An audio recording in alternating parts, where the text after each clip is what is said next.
VOA60 আজকের পর্বে আপনাদের সবাইকে স্বাগত জানাচ্ছি আহসানুল হক।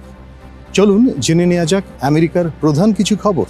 যুক্তরাষ্ট্রের শীর্ষ গোয়েন্দা কর্মকর্তারা কংগ্রেসে আইন প্রণেতাদের জানিয়েছেন, ইউক্রেন রাশিয়ার যুদ্ধ একটি সন্ধিক্ষণে পৌঁছেছে এবং এর ফলাফল নির্ভর করবে আমেরিকার সহায়তার উপর।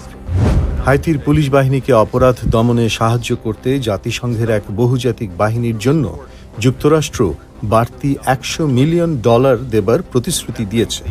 জার্মানিতে এক পর্যটককে ধর্ষণ এবং হত্যা এবং তার বন্ধুকে হত্যা চেষ্টার দায়ে সে দেশের আদালত একজন আমেরিকানকে যাবজ্জীবন কারাদণ্ড দিয়েছে।